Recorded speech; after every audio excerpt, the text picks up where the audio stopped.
Londres, Inglaterra, 19 de março de 2002. Agentes da Unidade Britânica Nacional de Crimes Tecnológicos prendem o administrador de sistemas escocês de 34 anos, Gary McKinnon, acusando-o de hackear computadores ultra-secretos do Pentágono e da NASA por 13 meses. Em resposta, McKinnon falou publicamente e alegou que estava buscando informações suprimidas pelos governos sobre energia alternativa de OVNIs. Mas ele disse que o que encontrou foi, na verdade, evidência de uma conspiração ainda maior. Sem dúvidas, a descoberta mais fascinante que McKinnon disse ter feito foram os arquivos que falavam sobre algo chamado agentes não terrestres. McKinnon falou sobre como esses agentes eram supostamente enviados para naves, cujos nomes começavam com USSS, que poderiam ser naves espaciais dos Estados Unidos. Na mente de McKinnon, ele tinha descoberto uma prova concreta de um programa espacial clandestino e altamente confidencial do exército norte-americano, que ocorria paralelamente ao programa espacial normal da NASA. Será que o exército dos Estados Unidos realmente tem um programa espacial secreto? Se tem, por quê? Estariam eles se preparando para uma guerra espacial com outras nações? Ou outras espécies? Talvez mais pistas possam ser encontradas examinando os relatos atuais de OVNIs que apareceram em bases nucleares.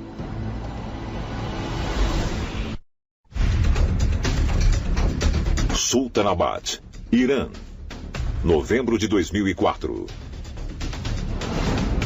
A Força Aérea Iraniana envia um caça F-14 em resposta a uma aeronave desconhecida que está se aproximando rapidamente da base nuclear IB-40. Quando chegam perto, os pilotos informam ver um objeto luminoso diferente de qualquer coisa que já viram. É esférico e emite um pós-queimador verde. Quando eles tentam travar os mísseis, o radar é afetado por uma grande quantidade de radiação magnética emitida da aeronave. Ninguém sabia o que era. Com certeza era um OVNI e saiu de lá em alta velocidade. Mas o que é mais fascinante e também intrigante e meio perturbador é por que o OVNI se interessou tanto por uma usina atômica.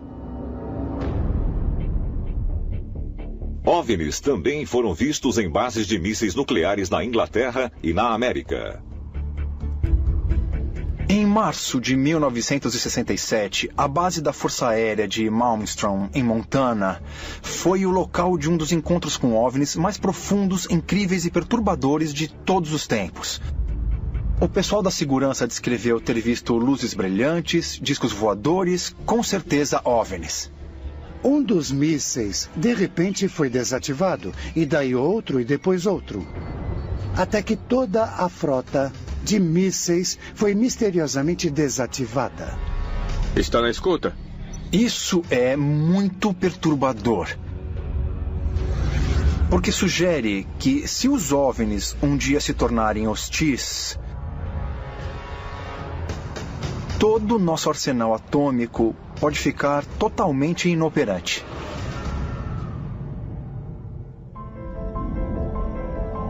Será que os extraterrestres estão monitorando as bases nucleares na Terra? Se sim, por quê?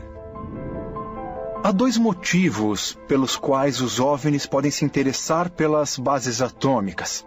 Um dos motivos pode ser porque eles estão preocupados que vamos nos destruir. E eles têm algum interesse em manter a raça humana viva. Ou talvez seja por razões pessoais e eles querem o planeta. A outra possibilidade é que eles têm medo de que a gente possa desenvolver armas atômicas mais avançadas e um dia sermos rivais deles. Armas nucleares podem ser a única tecnologia que os humanos têm que seria capaz de representar uma ameaça a eles. Seria possível que a tecnologia do homem moderno avançou a ponto de os humanos serem considerados uma ameaça por facções alienígenas que observam o planeta? De acordo com o ex-ministro da Defesa canadense, agentes norte-americanos estão escondendo informações sobre seu contato com seres alienígenas. Fui informado de muitas coisas, e algumas delas são muito assustadoras e perturbadoras. OVNIs são reais. O governo dos Estados Unidos tem mantido contato com eles. Em setembro de 2005, Hellier chegou às manchetes anunciando publicamente que OVNIs existem de verdade. Mais tarde, ele declarou que não apenas uma raça alienígena visita a Terra, mas várias. Uma alegação apoiada pelo astronauta Edgar Mitchell, a sexta pessoa a pisar na Lua. Quando o astronauta da Apollo, Ed Mitchell, veio para Toronto depois que falei publicamente, nós o convidamos para jantar. Ele me perguntou quantas espécies você acha que existem. E eu falei entre 2 e 12. Ele falou, sim, eu também acho. O que tem acontecido nos últimos anos é que o número continua crescendo. Washington, D.C., maio de 2014. Pesquisadores da NASA, em conjunto com os cientistas do SETI, publicaram um manual listando arqueólogos e antropólogos que buscam evidências de comunicação extraterrestre.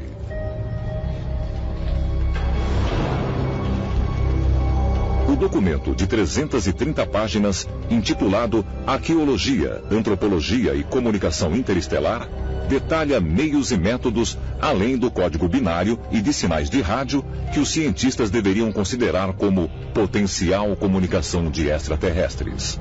A mensagem codificada também contém informações sobre o nosso DNA, a figura de um ser humano, o desenho do sistema solar e o desenho de um radiotelescópio. O documento propõe a possibilidade de que possa estar ligada à comunicação extraterrestre. Estamos tentando mandar uma mensagem para os alienígenas. E, como não sabemos nada sobre eles, precisamos ser bastante objetivos. Se estamos lidando com inteligências avançadas, precisamos supor que todo o universo, todos os sistemas solares, todas as galáxias, devem ter o que chamamos de um padrão. Luas, sóis e céus seriam o denominador comum. Algo está tentando dar aos humanos lições de astronomia. Mas por quê? Poderia haver uma mensagem codificada que revele algum importante ponto de virada no futuro da humanidade? No livro de Daniel, há um capítulo que diz a Daniel para cumprir as profecias das escrituras hebraicas, e será aberto de novo, nos dias em que os seres humanos estiverem atribulados e o conhecimento aumentar. Bem, podemos dizer que estamos vivendo esses dias sobre os quais Daniel escreveu. Boa parte do que sabemos sobre culturas antigas, arquitetura antiga, tecnologia antiga, é codificada. Há códigos na literatura. Vemos no diagrama da Nova Jerusalém que há códigos geométricos na arquitetura. Esses códigos foram deixados para nós muito tempo atrás, para acharmos nosso caminho, para podermos nos lembrar de quem somos. Isso é algum tipo de mensagem para nós do passado, que nós precisamos decodificar. Quando alcançarmos um estágio superior de civilização e conhecimento e pudermos compreender tudo isso, parece que só agora estamos chegando a um estágio de conhecimento e tecnologia que nos permita entender esses códigos e descobrir seus significados ocultos.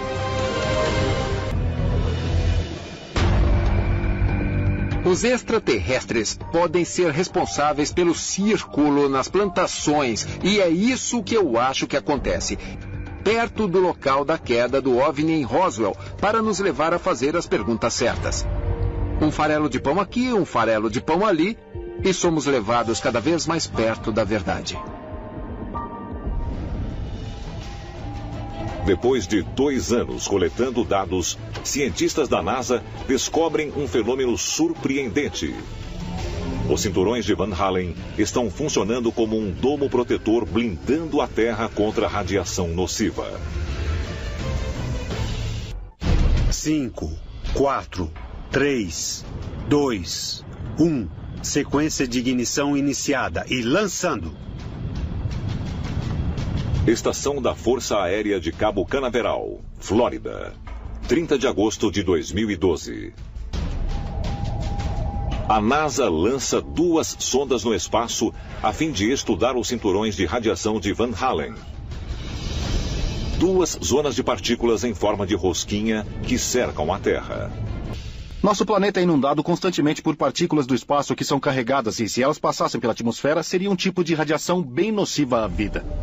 Por causa dos cinturões e a combinação de campos magnéticos e partículas carregadas ali, as partículas que vêm em nossa direção são mandadas para outras rotas, protegendo a Terra, e não somos atingidas por elas. O cinturão de radiação de Van Allen é um dos fenômenos científicos mais fascinantes que foi descoberto recentemente. Uma das coisas mais chocantes sobre ele é que ele muda como se fosse direcionado por alguma coisa inteligente. Uma tecnologia que bloqueia não apenas partículas cósmicas naturais do Sol que vêm até nós, mas talvez proteja a Terra para que armas extraterrestres que talvez usem algum tipo de tecnologia de feixe de partículas nunca consigam chegar até aqui. Será que os cinturões de Van Allen foram criados por extraterrestres para proteger a humanidade de outras facções alienígenas hostis? Será que existe um sistema de defesa extraterrestre protegendo a Terra contra ataques? Você se pergunta como extraterrestres com tanta tecnologia avançada simplesmente caem. Dá a impressão de que tem muito mais coisa envolvida. Talvez os próprios extraterrestres estejam em batalha nos nossos céus. Seria possível que até hoje facções de extraterrestres estejam brigando pela Terra? E as guerras que vemos em textos antigos, como a Bíblia, ainda podem estar acontecendo no céu neste momento? Há conflitos nos céus. Há diferentes espécies com diferentes objetivos. Tenho certeza que somos vistos como uma possível ameaça. Eles devem supor que uma hora vamos viajar pelo cosmos, e isso deve passar pela cabeça deles no geral, de que somos pessoas que fazem guerra. Então eles devem ficar de olho na gente. Agora, pela primeira vez, eu acho que o futuro das espécies está em risco. Eu realmente sinto isso. Há lições a serem aprendidas, e temos que aprendê-las, e temos que fazer isso bem rápido. Será que seres extraterrestres estão lutando pelo controle do planeta Terra há milhares de anos? E poderia o resultado dessa disputa ser determinado não por combatentes alienígenas, mas por humanos? Talvez estejamos prestes a alcançar um momento chave da nossa evolução. Um momento decisivo que nos levará à ascensão ou ao extermínio.